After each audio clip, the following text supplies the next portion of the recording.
Hi, I'm Kevin J. Anderson, and this is the story behind my stories.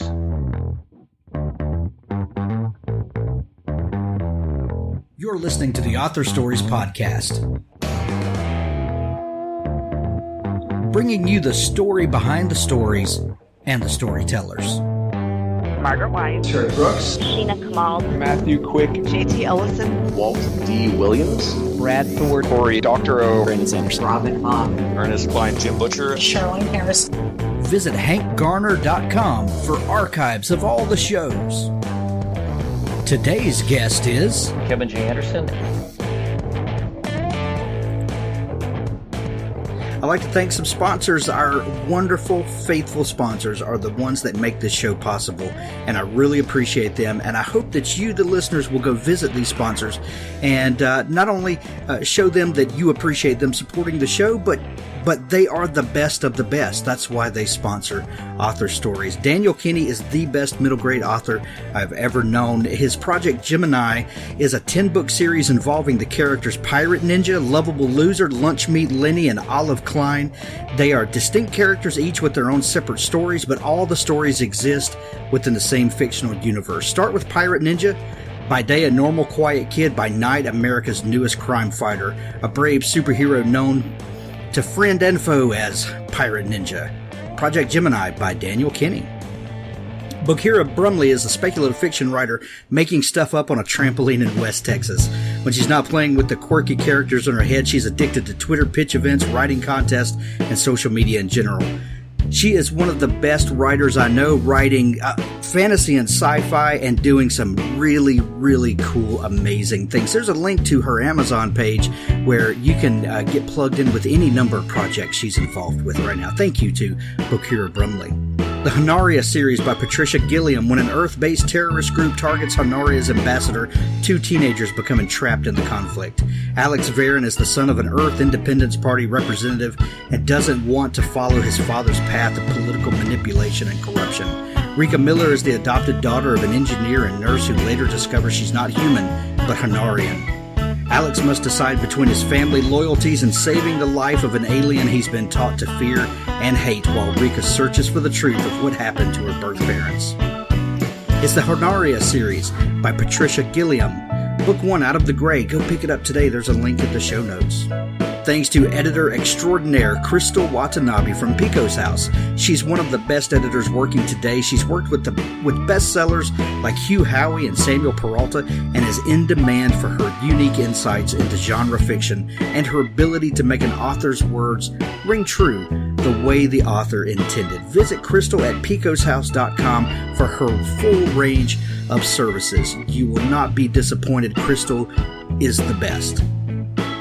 Also, there's a new collection from Project Entertainment Network, My Favorite Story Podcast Author Anthology. 15 podcast hosts and authors share their favorite short stories they've ever written.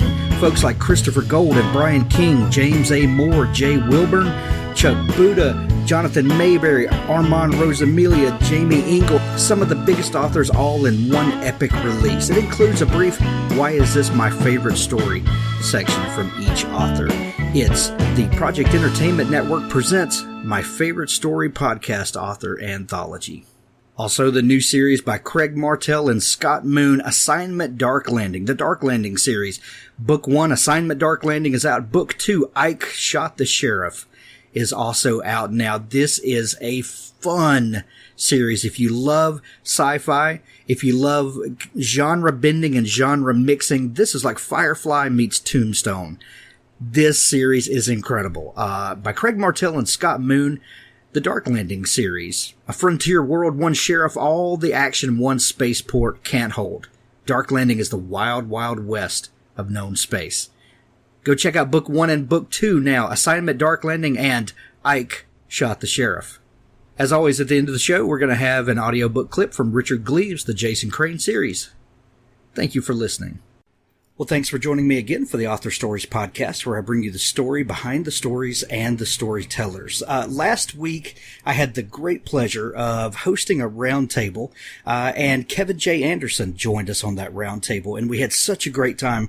I asked Kevin if he would please come back and join me for a one-on-one conversation. And if you have read genre fiction at all in the last, couple of decades, then you're very familiar with Kevin J. Anderson and his work.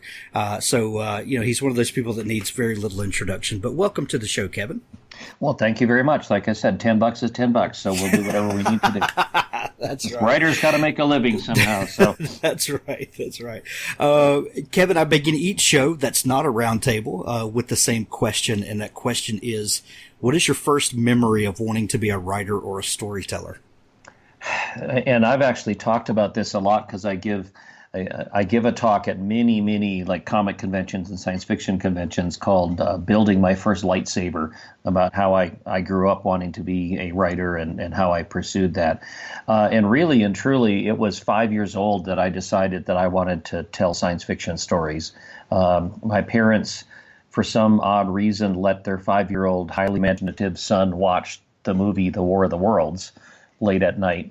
And so I'm watching the Martians attack and using their heat rays and the army trying to destroy them. And I can just picture like this cartoon. I was like Calvin and Hobbes, this kid with like a butch haircut sitting there with eyes as big as saucers staring at this movie and being unable to sleep for the entire night.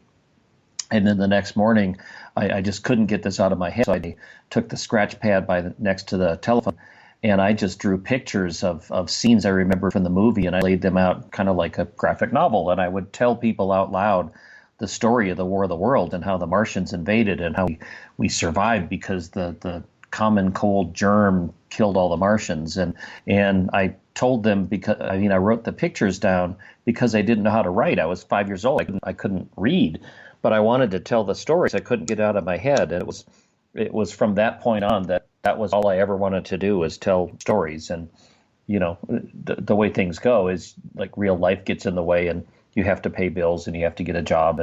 But everything that I've done since 5 years old has always been with this straight goal of wanting to be a writer. And one of these days I'm going to make it, I think.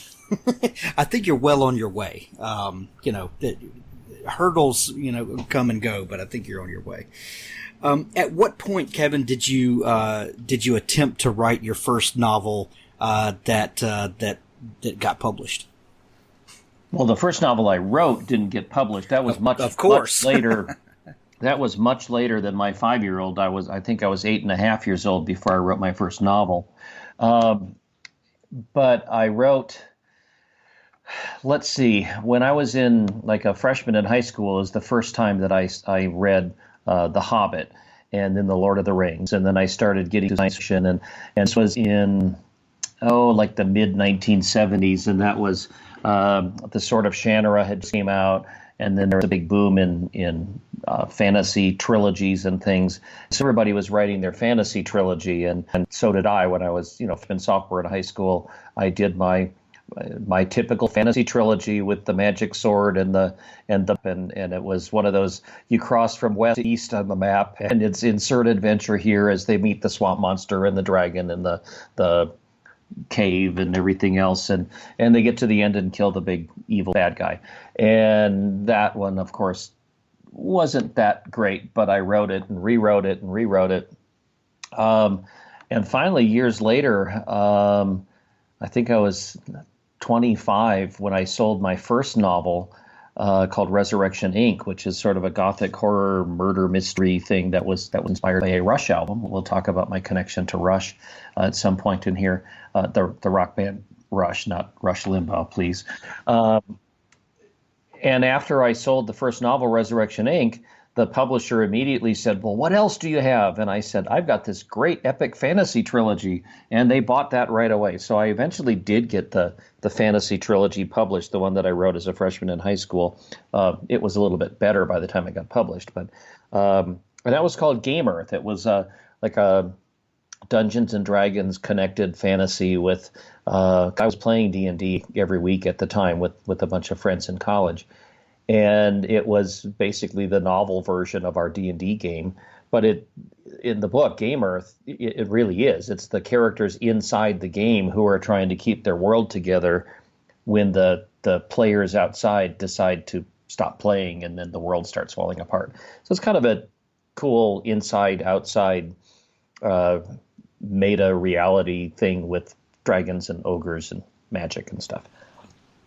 A lot of writers that I've met over the years of doing this podcast have been gamers and D&D players specifically. How do you feel like that cooperative storytelling that you were doing earlier? How do you think that affected you as a writer? Do you feel like that it helped learn story structure, or are there other things that you learned from playing cooperative games like that? Well, of course, you don't learn anything about structure from doing stuff like that because there is no structure. It depends on where you're going and what you're doing. Well, if you're looking back, maybe you can look over it and see where the story went, but I don't know. Yes. Well, I mean, it was just sort of an imaginative thing to not just reading stuff, but watching people react and seeing how people get into character. And of course, as a writer, you sort of are role-playing all the time. You have to get into the character of your villain or your hero or your thief or your magic user or whatever. So I suppose that helps because as when you're playing D&D, you're playing whichever character you are. But see, that was at the time where science fiction and fantasy really wasn't mainstream. You were kind of the ostracized nerds who you sat in your parents' basement and played D&D every Sunday night. Now it's not quite like that anymore. People don't realize how good they've got it now because science fiction and fantasy is cool, and they didn't have to be, they didn't have to make the choice of either you read the genre you want or you get dates, and now that's not a binary choice anymore. Right. What was it like getting science fiction or fantasy stories published when sci-fi and fantasy was not mainstream like it is now? Well, there was always the big fandom. So there were always science fiction conventions. You could always find people who would do it. But I remember having to hide my Edgar Rice Burroughs books when I was reading them in high school, and I had to. My parents always frowned upon me grabbing my Vampirella magazine or Creepy or Eerie, and of course Vampirella was very scantily clad and had large breasts, so I think they were a little bit concerned about that anyway. They didn't know what to do when I picked up a heavy metal magazine once in a while. That was when you were a nerd in high school.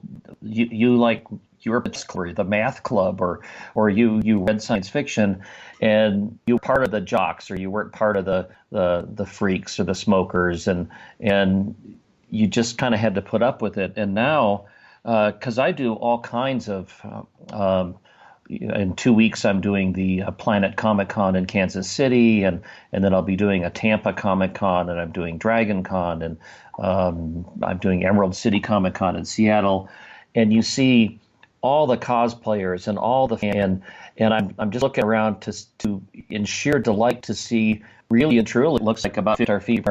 And when I was if you could find a girl who read comics or science fiction, I mean, marry her instantly, because that's all you could find. And I'm just so delighted at how it's changed. I'm sounding very crotchety here, but really when I was in high school and college, it was kind of right when the first Star Wars movie was coming out, and that's really what changed science fiction from being this nerdy oddball thing to mainstream culture, and I think it's a change for the better. I can tell you that. I went to my first Dragon Con this past year, a few months ago, and I was absolutely blown away. It was because I think I'm a little younger than you. I graduated high school in the late 80s, but yeah, you had to hide your comics, and Star Wars had was not the most popular thing to talk about with the jocks and the cheerleaders, and I was absolutely blown away by how mainstream genre fiction and specifically sci-fi and fantasy are. It warmed my heart. Well, and I love Dragon Con. I think I've missed, and I'm not kidding, I think I've missed one Dragon Con in the past 22 years or something like that. But Dragon Con, if the rumors are right, or if I remember right, Dragon Con is the biggest money-making convention in the city of Atlanta in the entire year. And they have a parade, the Dragon Con parade, which is bigger than the 4th of July parade or anything else that they do in the city. It's just, I just love it. Dragon Con is my favorite convention of the year because it covers all the bases. It's not just science fiction and fantasy books, but it's also movies, it's also comics, it's also games, and they have separate tracks for Star Wars and Star Trek and X-Files and I can't even remember all of them. It's just there are different fan groups, and it's one giant family reunion, and everybody loves it. So, of course, that means that there are 75 to 100,000 people that are crowded into downtown Atlanta with taking your hotel, and the sidewalks are packed, and you have cosplayers with their elaborate costumes, and it is a joyous celebration of nerddom, but it is crowded and it is expensive, and you have to get your help. So I highly recommend it if you can manage to get there. Yeah, and if you can manage to walk around when you get there, it's crazy. It is seriously crazy. I think a lot of people know you from some of the work that you've done on some really popular franchises. I know that I was first introduced to your work with the Star Wars books that you did. As a young writer who was fairly new in the business, how did you get involved writing Star Wars? Totally by accident. It never even occurred to me to think about doing something like that. I was writing my own science fiction books. I had published, I think, 6 or 7 of my own original science fiction books. And I was working with a couple of different publishers, including Bantam Books. And Bantam, they got the Star Wars license to publish Star Wars books. And completely without my knowledge, Lucasfilm had asked my editor for suggestions on writers who might be appropriate to write Star Wars books. And they threw my name into the mix, and Lucasfilm read some of my books, and they liked it. The real part about the audition was that as I was working with Bantam, I always turned my books in on time, and I did what I said I was going to do, and I was easy to work with, which those are the beats if you're going to be working in somebody else's books, because they don't want a product author, and they don't want somebody that's 8 months late delivering things. They need somebody who can be reliable. And I was auditioning without even knowing it, because that's how I was working with my editor. And so I was not applying for it or approaching it or anything. It just came in. My editor called me and said, "Do you like Star Wars? Do you want to write 3 sequels to it?" And so that kind of is what launched me off. And I've since done, I think, 54 projects for Lucasfilm. And I hear that they're so good that they're just legendary right now. That's a snide comment, and we won't explain it further if you don't know what I'm talking about. And that Star Wars work kind of was a springboard, got me the attention of the people who did the X-Files, and they asked me to do X-Files books. And I've written comics for various comic companies. I've done Predator stuff. I've done Batman and Superman stuff. I've done Justice Society. I've worked for Marvel. I've worked for Dark Horse. So it's one thing led to another, and I love doing that stuff. I mean, if you are a fanboy, what could be more cool than being asked to write the origin story of the planet Krypton, or the first meeting of Batman and Superman, or a new X-Files novel, or of course I'm working with Brian Herbert on the Dune novels. And I mean, those were great, but I also never stopped writing my own original stuff. And of course, then I have millions of Star Wars fans, and some of them will pick up my original Kevin J. Anderson stuff, like my Saga of Seven Sons, or my Dan Shambles zombie PI books. And it's just one thing leads to another, and you never know where it's going to end up.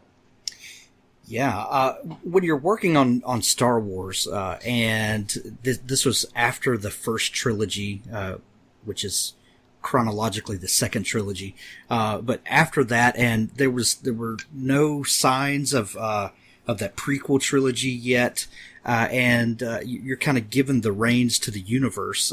Did they put constraints on you? How does a company like that, when you're doing work for them, do they put you in charge of the canon, or do you have to adhere to certain rules? Kind of, what do they require of you?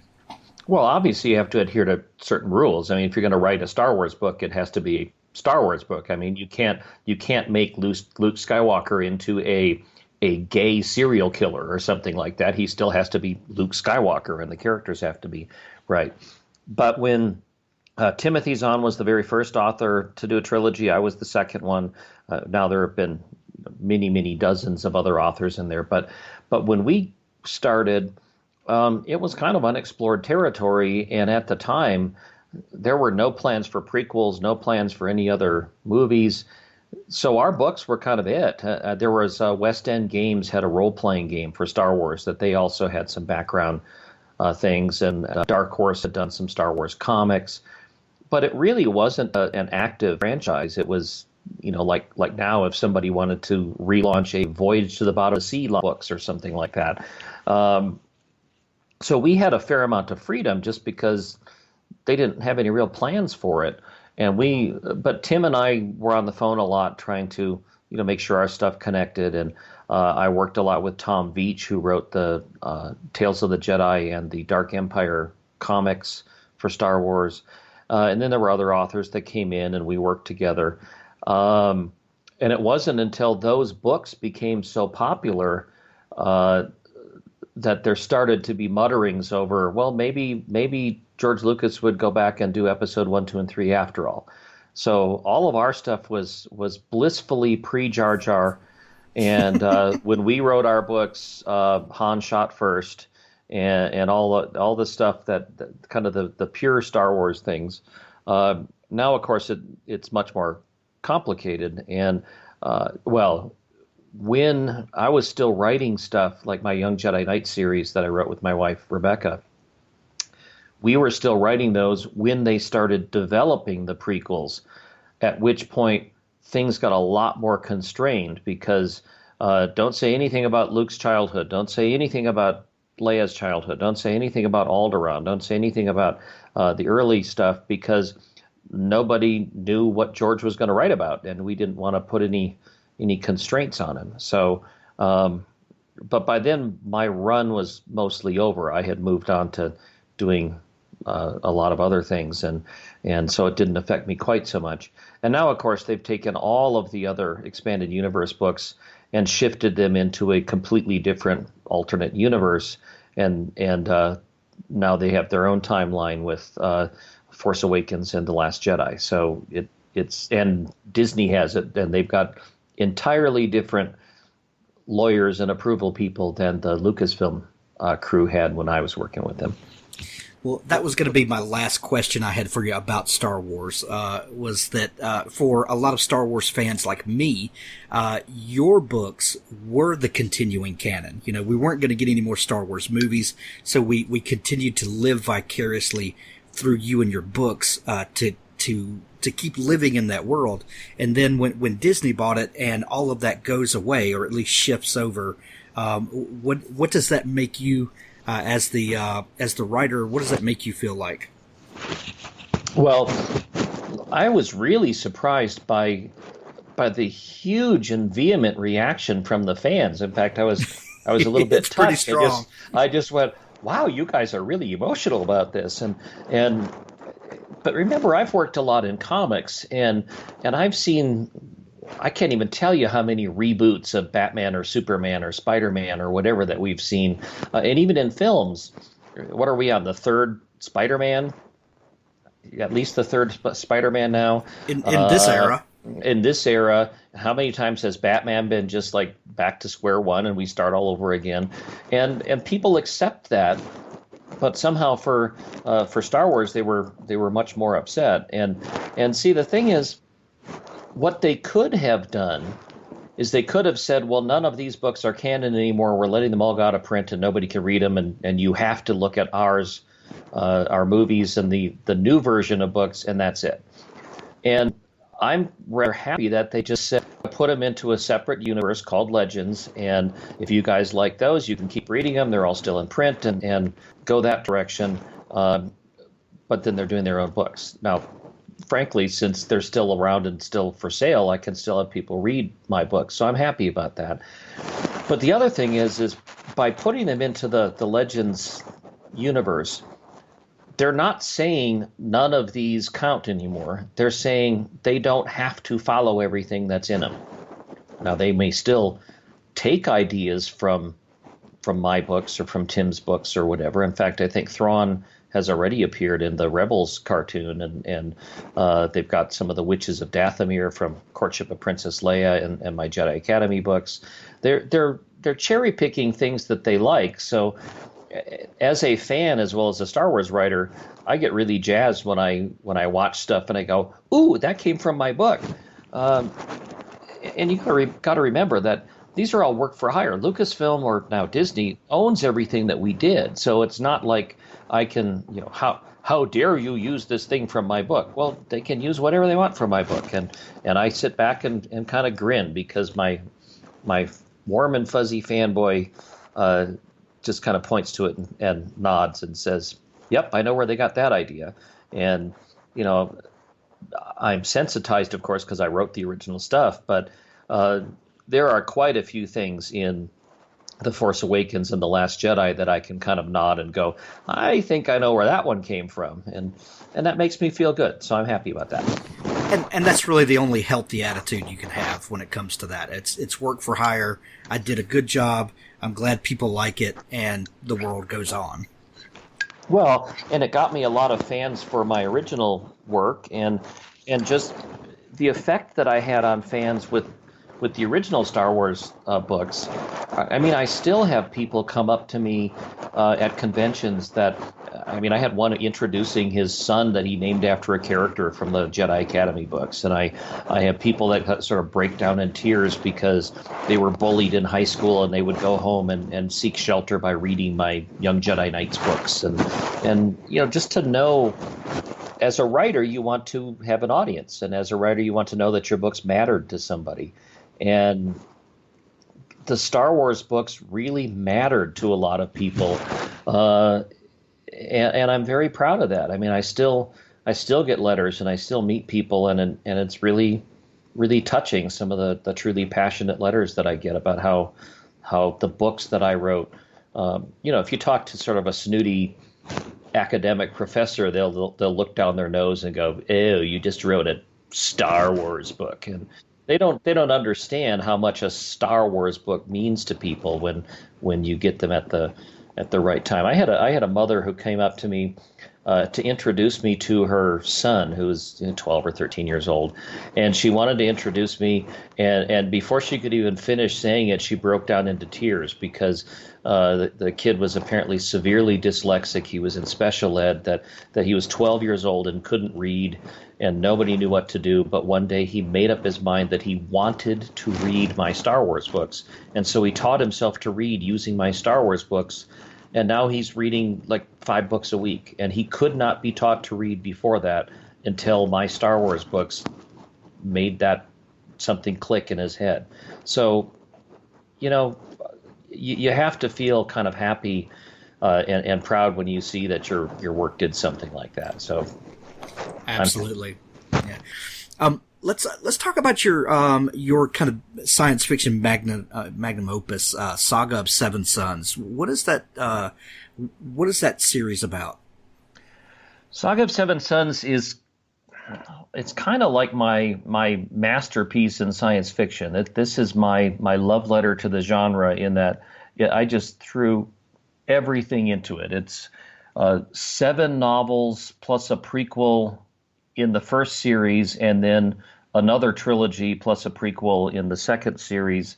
So that's, 10? That's 12 books that I've done so far.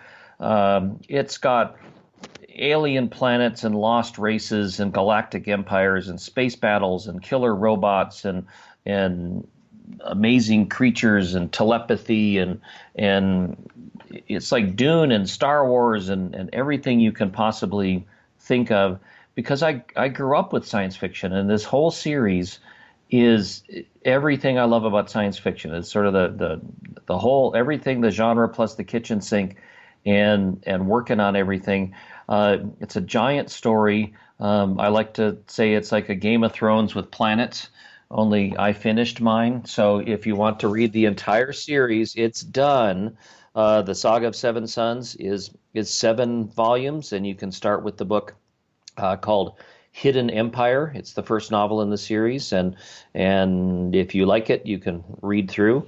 It's sort of a warning. Each one of those books ends on a cliffhanger, like Luke, I am your father, which makes you want to pick up the next one right away. You've got it easy now. The people who had to wait a year in between each ones were really upset, but now you can just breeze through the whole thing. It's just everything that I loved about the genre. A giant story, probably 50 main characters, and all kinds of planets and technology and creatures and robots and races and empires, and it's just stuffed every idea that I had in science fiction found its way into that series. I love it. I love it. I am purchasing series as we are talking here, so I dig into it tonight. I'm excited to get into that. Yeah, you I know you've got a couple of new books coming out, and the new Dan Shambles is coming out. I want you to tell us all about that in just a minute. But before you do, you mentioned earlier that you have this affinity for Rush, and you have gotten to work with Neal Peart, the drummer and kind of main lyricist for the group. What was that experience like, and what are you working on with him? Well, it goes all the way back to the publication of my very first novel, which called Resurrection Inc., and that was inspired by a Rush album. And I put in the acknowledgments when the book was published that it was inspired by the Rush album called Grace Under Pressure. Oh, great. And it's just every song on that album is a piece of that book. And I sort of snuck in the lyrics wherever I could and just was inspired by it. And then when the book was published, I autographed a copy to Geddy Lee, who's the lead singer and bassist, and to Alex Lifeson, who's the guitarist, and to Neal Peart, who's the drummer and lyricist, the guy who wrote all the songs in the album. And I signed a copy, and I just packaged it up and mailed it off to the band Rush, care of Mercury Records, and whatever the address was. And it promptly went into, I'm sure, like the warehouse with the Ark of the Covenant somewhere, and this was like 1988, and then I published a couple more books, and I was writing and I was working full time, and you know, when you do stuff like that, you really hope to get an answer, but you know they're never going to answer, so I just sent it off and kind of forgot about it. But about 2.5 years later, I got a letter from Neal Peart. It was a 7-page single-space letter, a fan letter about how much he loved my novel that was based on their album. And that was in probably 1990, and we've been friends ever since. We've done a short story together, and he wrote the introduction to one of my story collections. But a few years ago, when they were planning their album called Clockwork Angels, which, as it turns out, was their very last studio album, it was a steampunk fantasy adventure concept album, and Neal was writing me about the genre of steampunk because I wrote a bunch of it, and he had read my books and liked them. And we were brainstorming his idea for this steampunk carnival and the anarchist and the watchmaker and lost cities and pirates and airships, and I'm just a fan, so I'm loving the fact that this guy from Rush is asking me questions about the songs he's writing. And eventually he had a whole story that he had in his mind, and he asked me to write the novel version of it because it needed to be a novel. And of course I jumped at the chance, and we wrote the book Clockwork Angels, which came out from a Canadian publisher, beautifully illustrated, all kinds of color paintings throughout. And that became a New York Times best-selling novel. It won some awards, and then Neal and I have recently done a sequel. it's a second book in the same universe, not really a sequel, called Clockwork Lives, which we think is even better. And in fact, I've got one of the best emails that I've ever gotten in my life when Neal finished reading the final manuscript of this, that he wrote me to say, this is the best thing you have ever written. And, when one of your idols tells you that, how to even describe the feeling of that. And so we did these two novels. We did Clockwork Angels as a graphic novel from Boom Studios. And in fact, as we record this, it was just announced yesterday, finally, that we are doing Clockwork Lives as a graphic novel as well. It'll be a full-blown hardcover from Insight Comics, where they publish a lot of really pretty coffee table books and things like that. And that'll be out July or something like that. But Clockwork Lives, the graphic novel, has just been announced, and I'm pretty sure the pre-order is up on Amazon. So take a look at the cover on it. Just Google it on Amazon and look at the cover. It's really gorgeous. Wow, I can't wait to get my hands on that. I'm going to go back and listen to that Rush album this afternoon. You've gotten me feeling nostalgic for that now. Good. Yeah. Before we talk about Dan Shambles, I would be remiss not to ask you about the work that you did on Dune with Brian Herbert. Was that experience different than working in the Star Wars universe, since you were working with Brian? And it would seem to me that you would be much closer to the origin material. Kind of what was that relationship like, and the experience writing those? Well, I mean, fundamentally, it's work for hire, working in a universe that somebody else created. But with Lucasfilm, of course, it's now Disney, but I haven't worked for them on the Disney end of it. It's a giant company with lots of lawyers and lots of approval people, and you're just sort of one cog in the machine.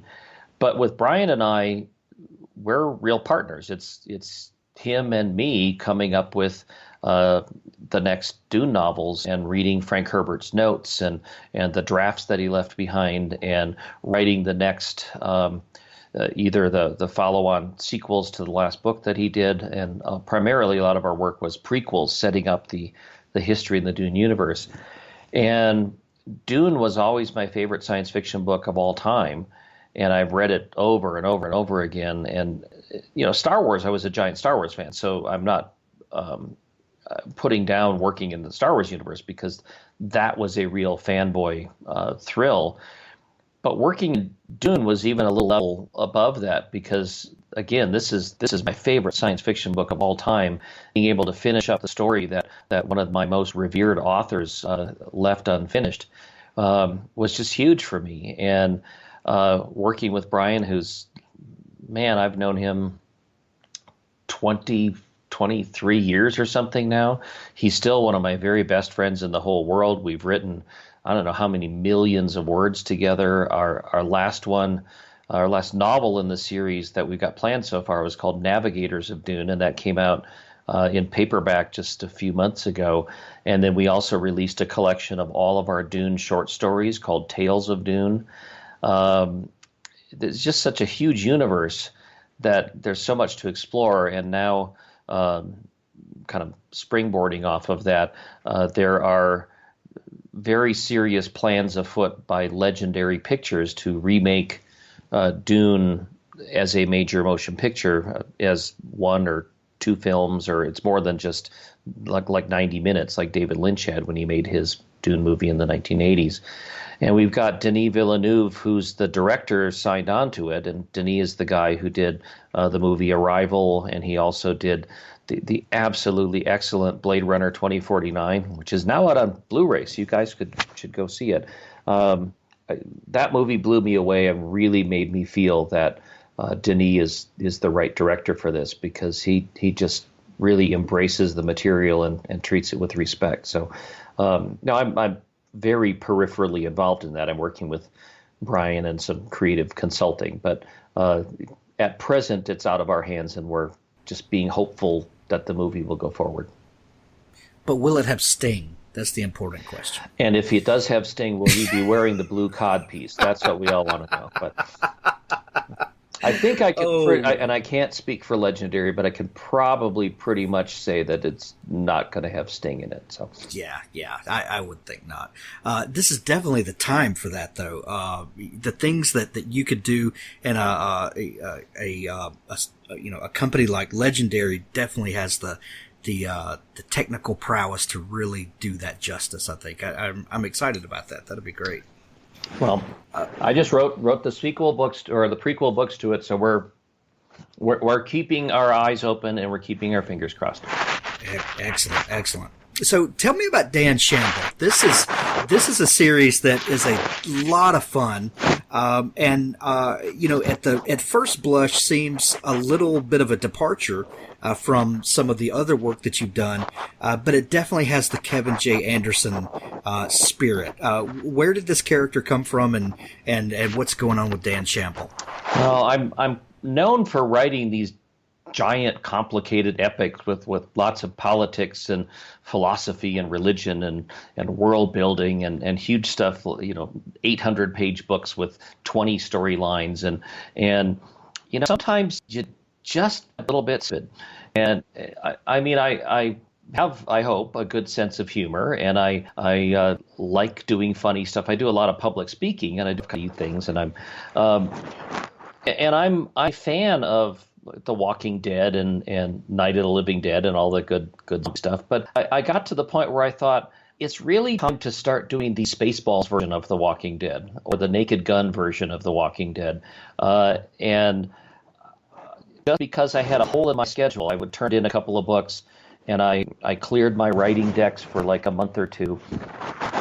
I really, really wanted to just write a funny zombie detective series, and Dan Shamble, his name is Dan, but he's a zombie. He's a private detective who's been killed on a case, comes back to life to solve his own murder, and then keep working. This is in a universe where, because of a magical event that happened, all the monsters came back. So there are werewolves and ghosts and mummies and vampires and ghouls and witches and everything. They've come back and they just have normal lives like everybody else. Vampires get divorced and they have problems with probate, with wills, and they're missing persons that need to be found. So he's a detective just like anybody else. It's just his clients happen to be monsters. And it's full of ridiculous humor. His friend is a ghost. His partner is a bleeding human lawyer who wants justice for the monsters. His BHF, his best human friend, is a beat cop, politically incorrect beat cop who told too many improper jokes at the regular precinct, so he got transferred to the unnatural quarter, where he's basically a beat cop that has to keep rowdy werewolves in line and biker mummies from getting in trouble and stuff like that. And they all solve crimes with ghosts and werewolves and whatever. And in fact, there's one in the very first book called Death Warmed Over. This mummy comes into the office and he's suing to be emancipated from the museum because he's a person, damn it, not property. And another vampire, he's a wimpy, rabbity vampire who thinks somebody's trying to kill him because he sees sharpened wooden stakes everywhere and he thinks that it's being left out for him. And somebody is suing for a divorce because her husband's a werewolf and therefore he's no longer the man that she married, and they're trying to annul the marriage. And I just finished a story yesterday where there's a Medusa who is suing for discrimination because she wants to be a contestant in the Miss Unnatural Quarter beauty pageant, but they don't allow Medusas because they will turn everybody to stone once they go out in the swimsuit competition. And so she has to basically wear a paper bag on her head with the snakes popping out through holes. And so it's ridiculous. It's silly. It's a laugh out loud kind of thing. And I just wrote it start to finish this month or two that I carved in my schedule, and I sent it to my agent as a surprise saying, here's something different. It's a comedy, horror, mystery with a zombie private detective. And he got it and said, but you're Kevin Anderson. You can't write humorous horror. And I went, well, but I just did. You read it. And he said, well, I know it was funny, but you can't write humorous horror. You write big science fiction. And so it's one of those, they pigeonholed me that I had difficulty with. And we eventually did sell it to a traditional publisher who published the first 4 novels. But I wanted to come out with the books faster than the publisher wanted to publish them, and they didn't quite understand how to market it to my readers, because the bookstores only wanted to shelve it next to my Star Wars books, and I have a big enough fan base as it is that if my own people would just read it, then it turned out well. And so now my own publishing house, Wordfire Press, is taking over and re-releasing all of them, and we just released a brand new novel called Tastes Like Chicken, about a flock of feral demon-possessed chickens that are terrorizing the quarter, and Dan Shamble has to take care of them. I love these things. I write a bunch of short stories. I write the novels. I can't tell you how delighted I am in the character, and so I hope people will check them out. Which of course gives me this great segue, because we have a fan group or a readers group of my stuff, the Kevin J. Anderson Readers Group. And if you sign up for it, you get a free copy of the Dan Campbell's story collection called Working Stiff. You go onto the website Wordfire, WORDFIRE, wordfire.com, and there's a sign up for our readers group thing there. I think, Hank, you'll put a link on the website if people want to click on it. But it's a readers group, and we send updates and stuff, but also free stories and free books, and you'll get the first Dan Shamble collection, so you can taste it and see what you like, and I hope you'll read the other books too. I'm sure it tastes like chicken. It does, just like chicken. You mentioned your press, Wordfire. What are you doing with that? And can you talk just a little bit about kind of the changing landscape of publishing that is allowing a lot more authors to do their own publishing, or to adopt a true hybrid model where you can decide which project is best suited for traditional publishing, maybe some is suited for indie publishing, maybe some you need to form your own small press. Kind of, what have you seen changing in publishing, and can you speak to that for just a minute? Well, I've seen everything changing, which is kind of the shock, because for me, after having published 100 and some books and 50 bestsellers, all of a sudden it's like, oh crap, I have to learn the whole industry all over again. And a lot of my colleagues that I grew up with and became successful with in the 90s, they've just thrown in the towel, and they've gone to get jobs at insurance companies or something, because it really, really has changed. And it depends on who you ask. Either this is the Industrial Revolution and everything's going to turn out wonderfully, or it's Hurricane Katrina, it's a total Armageddon and everybody's losing everything. It really has changed. And for the people who have banked their entire careers on the old traditional model of publishing, and having the big publishers in New York who send books out to Barnes & Noble and Borders, remember Borders? Or do you remember Hastings? Or do you remember Bookstar? Or B. Dalton Bookseller? There were chain bookstores everywhere, and they were selling books everywhere. Well, that's sort of like investing your entire career in Blockbuster Video, and that didn't help anymore because Blockbuster Video went away. And that's kind of the shock for a lot of people in my generation, because whoever thought that the publishing industry, which is around since like the Gutenberg printing press, would change so fast. And I'm doing my best. It's like we're all dinosaurs looking up and seeing, oh, there's an asteroid, and do you want to be a mammal or do you want to be a dinosaur? I survive and adapt. And so I still work on traditional publishers. Tor Books just bought three big epic fantasy novels from me in a very major contract a couple of months ago. I just sold an original thriller to Audible.com, and then we'll sell the print version of that. So I like traditional publishing. I'm still in that, but it's not the same industry it used to be. You have to adapt, and so I started Wordfire Press in 10 or something like that. Mainly just because people were saying ebooks were going to be a big thing coming up soon, and Kevin, you should just put up your old backlist titles, because I had a lot of my older books that were out of print and I had the rights back. So we just started putting up ebooks of like Resurrection Inc. and the Game Earth books that I talked about, and because I had a fan base now, and they hadn't been able to read these books because they were all out of print.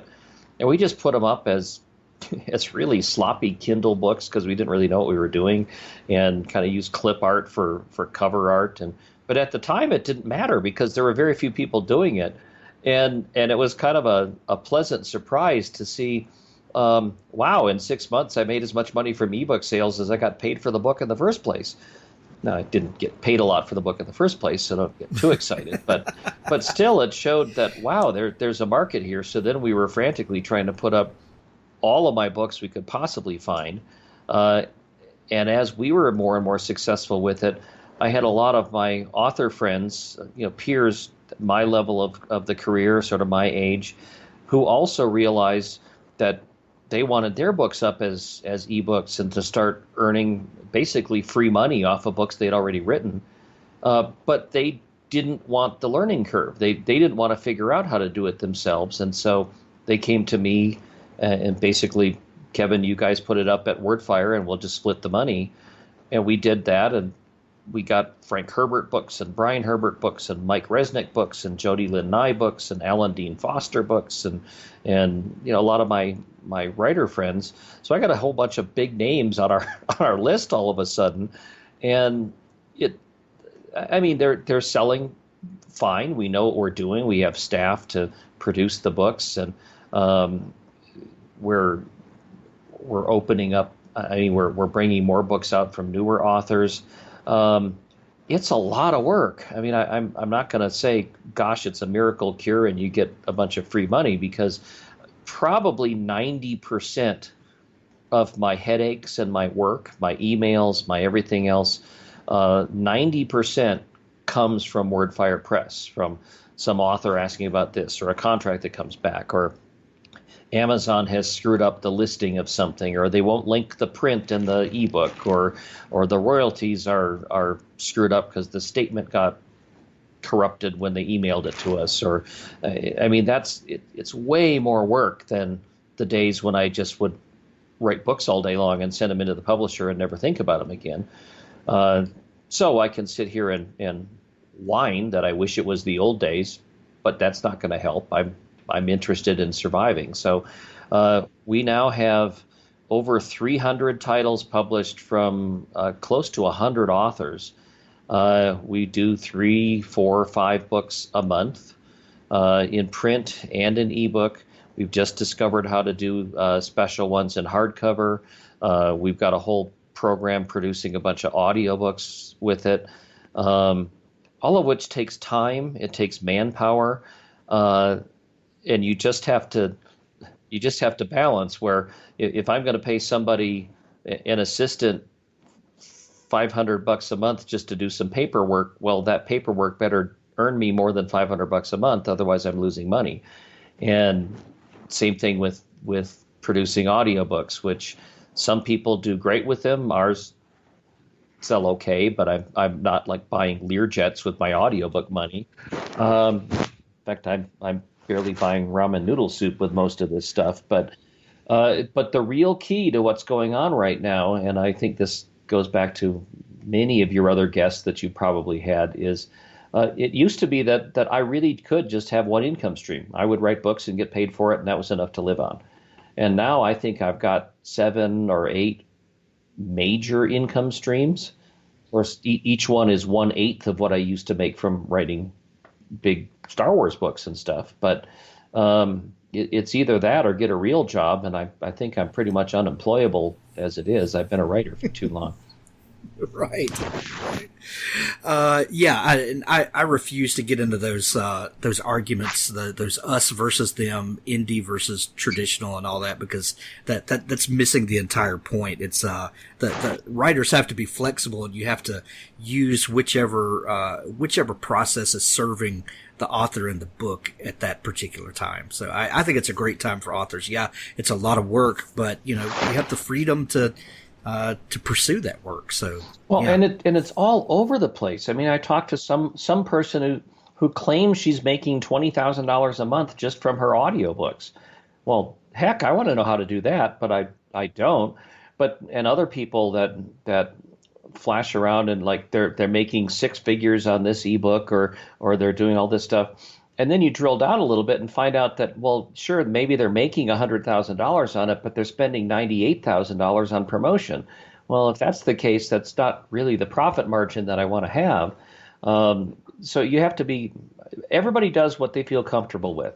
And if you are an indie author with one book, you can spend your entire life promoting that book.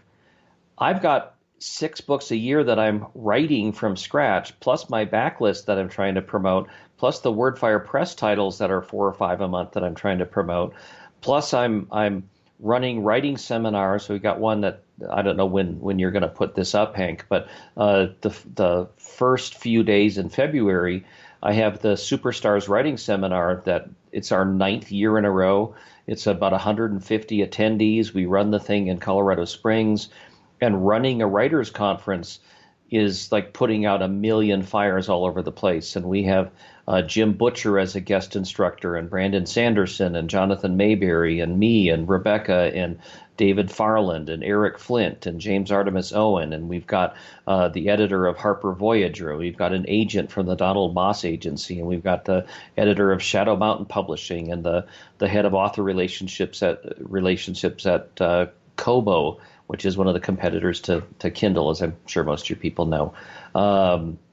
I don't even remember who else. Dean Wesley Smith, who runs WMG Publishing. All of these people are our guests. We have a VIP banquet. We've got writers' workshops, all kinds of stuff. And in fact, I was, before talking to you here, I was finishing up my PowerPoints for a world-building workshop that I'm going to be giving. So there's that I'm doing. I am taking MFA classes, Master of Fine Arts, to get my master's degree because I've been hired as a professor to teach grad level a certificate of publishing at Western State University. And that's one of the, in fact, some of your listeners might be interested. Just go to Western State University and there's a certificate of publishing program. This is a year-long grad level course on publishing, and I'm going to be covering traditional publishing and indie publishing and book design and cover design and distribution and editing and slush pile reading and marketing. There really aren't very many programs like that in existence. So if you want to get a college degree as a certificate in publishing, you might want to be one of our students. I think we can only allow 5 or 6 people in, but I mean, that's you can Google it and find it. But the point is, I'm not allowed to teach at grad level unless I have a master's degree. So guess what? After 140 books published, I'm taking online master's degree classes to get my piece of paper so that I'm quote unquote qualified to teach, even though I've done it for years and years. And I am so delighted, so happy to tell you and all your listeners that I'm in a writer's workshop right now, so that a bunch of these 20-year-old college students are reading my stories that I have to put in just to get my degree. And one of the students wrote that they thought my work was already publishable as it is. So I'm very glad for that pat on the back. Oh my God, that's amazing. That's amazing. Kevin, we're quickly running out of time. We've run out of time, but I've got one last question that I'd love to ask you. On our roundtable that we did last week, we talked about this really unique way that you have of writing, of getting the words down, and you dictate a lot. When did you start doing that, and what do you feel like that does for your creative process? I've been dictating most of my career. I mean, probably since 1990, 91. because I like to hike, I like to go outside, and I think best when I'm just walking around and moving. And I used to, just when I was plotting things or developing characters or working out, twists or choreography of a space battle or something, I would just go out for a walk on the local bike trail or just at a hiking trail and just sort of walk and think and come up with ideas for stuff. And I hate like writing in a notepad from my front pocket because I can't write fast enough. And what I used to do is I'd come up with these brilliant ideas and then run all the way back home and try to type them up, and I'd forget them all by the time I got there. So I just got in the habit of carrying a recorder with me, a little handheld recorder. At the time, that was actually a micro cassette recorder, so I was like on cassettes. Now, of course, it's a digital recorder. And I've just gotten to the point where instead of typing with my fingers the sentences that come into my head, I speak them out loud as they come into my head, which actually is a faster and more efficient process. And I do all my writing by just when I'm writing every day, I'll go out for a couple of hours and walk for miles and dictate 4,000 words a day, 5,000 words a day, just going out. And then I have a human typist that transcribes them for me. There are people who have the patience to do like Dragon Naturally Speaking or voice recognition software. To me, the training is just too complicated and there's too much cleanup afterward. I'd rather have a human who knows what I mean when I'm saying it and who can also write back and say, this was a really boring story. And well, let's hope she doesn't do that. So I've been doing that for a very long time. And to me, that's just the way my creative juices flow when I'm out. Especially, I live in Colorado, so I'm walking waterfalls and mountains and forests and canyons and sand dunes. And, it's the best office in the world, I think. Absolutely.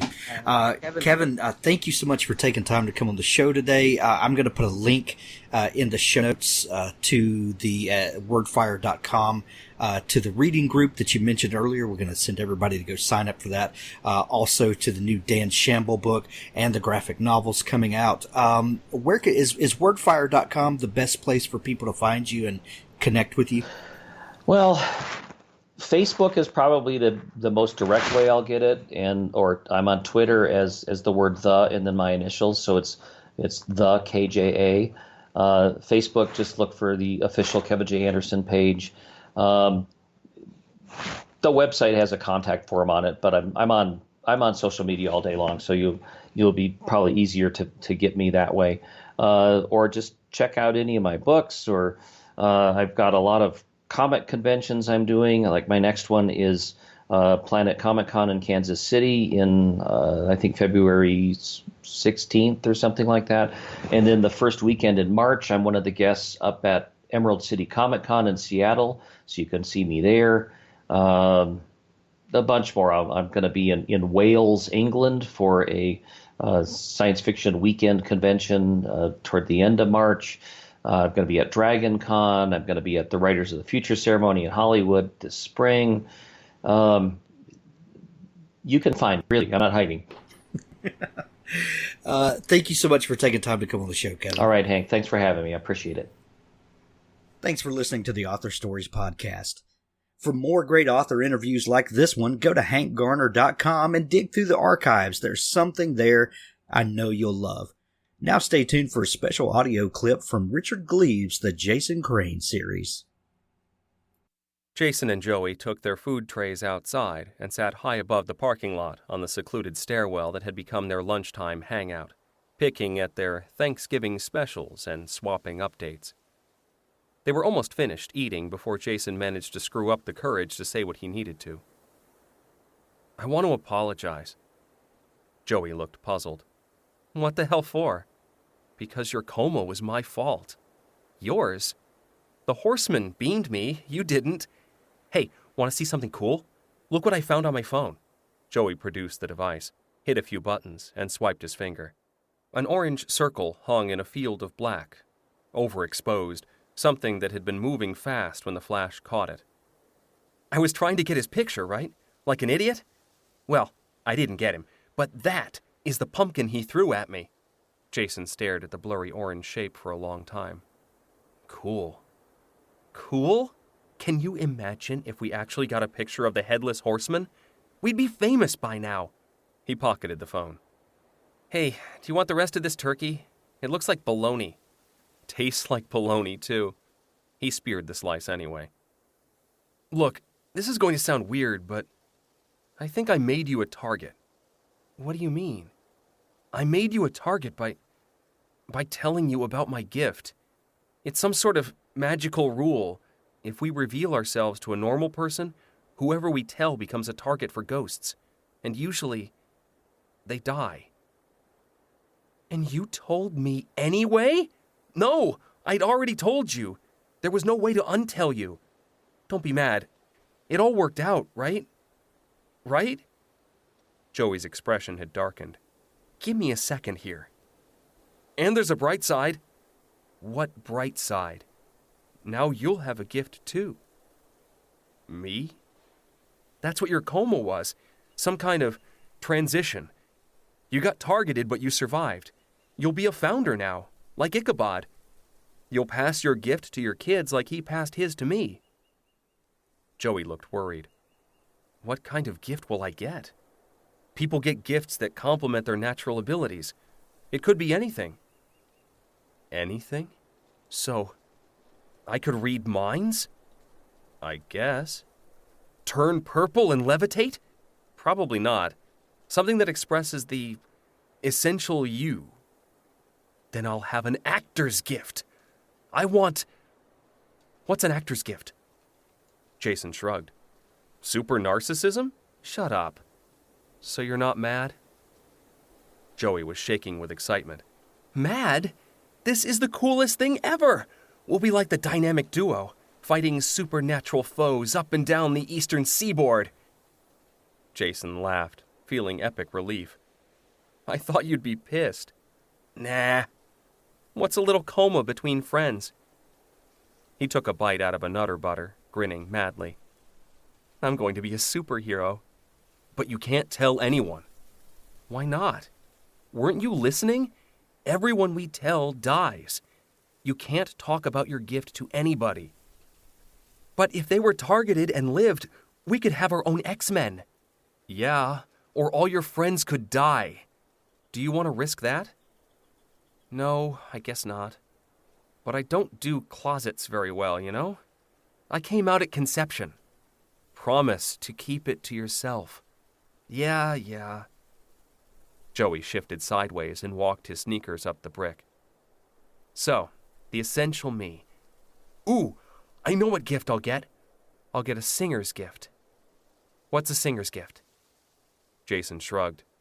Superhuman drug tolerance? Shut up!